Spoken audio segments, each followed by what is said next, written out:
2026 பிப்ரவரி 28 அன்று அமெரிக்கா மற்றும் இஸ்ரேல் இணைந்து நடத்திய தாக்குதலில் ஈரானில் 36 ஆண்டுகளுக்கும் மேலாக உச்ச அதிகார மையமாக விளங்கிய அயதுல்லா அலி காமேனி போரின் முதல் நாளிலேயே கொல்லப்பட்டார். மேலும் அவரது குடும்பத்தை சேர்ந்த சிலரும் கொல்லப்பட்டனர். இந்த சம்பவம் உலகம் முழுவதும் பெரும் அதிர்வலைகளை ஏற்படுத்தியது. இதற்கிடையில் மத்திய கிழக்கில் போர் தீவிரமாக நீடித்ததால் காமேனியின் இறுதி சடங்கு பலமுறை ஒத்திவைக்கப்பட்டது. இந்நிலையில் அயதுல்லா அலி காமேனியின் அரசு மரியாதையுடன் கூடிய இறுதிச் சடங்கிற்கான நிகழ்வு ஜூலை 4ஆம் தேதி ஈரானின் தலைநகரான டெஹ்ரானில் உள்ள கிராண்ட் மெசல்லா வளாகத்தில் காமேனியின் உடல் பொதுமக்கள் அஞ்சலிக்காக வைக்கப்பட்டுள்ளது. இறுதிச் சடங்குகளில் பங்கேற்க லட்சக்கணக்கானோர் கூடியிருந்தனர். இறுதி சடங்கு ஊர்வலம் புனித நகரமான கோம் வழியாக சென்று பின்னர் ஈராக்கின் நஜாஃப் மற்றும் கர்பலா நகரங்களுக்கு அவை கொண்டு செல்லப்படும். இறுதியாக மஷ்ஹத் நகரில் வியாழக்கிழமை அன்று இறுதி சடங்குகள் நிறைவடையும். அங்கு அவர் நல்லடக்கம் செய்யப்படுவார் என்று அறிவிக்கப்பட்டுள்ளது.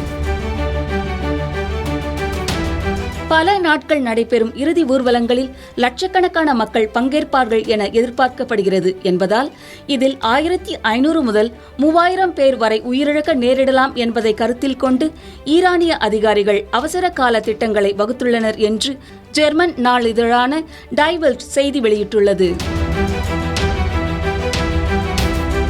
உச்ச தலைவர் அலி காமேனியின் இறுதி சடங்குகளின் போது ஈரான் அமைதியை கடைபிடிப்பதாக அறிவித்திருக்கிறது.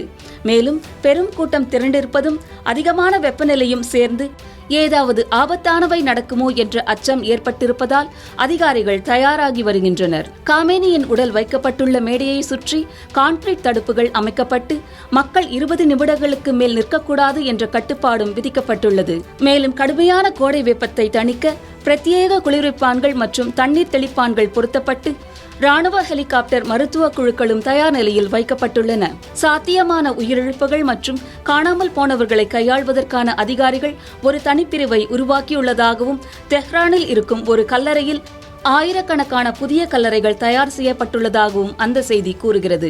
2020 கெர்மனில் IRGC தளபதி காசிம் சுலைமானின் இறுதி சடங்கின் போது ஏற்பட்ட கூட்ட நெரிசலில் குறைந்தது 56 பேர் கொல்லப்பட்டனர் மற்றும் 200க்கும் மேற்பட்டோர் காயமடைந்தனர். 1989 ரூஹோல்லா குமேனியின் இறுதி சடங்கும் குழப்பத்தில் முடிந்தது.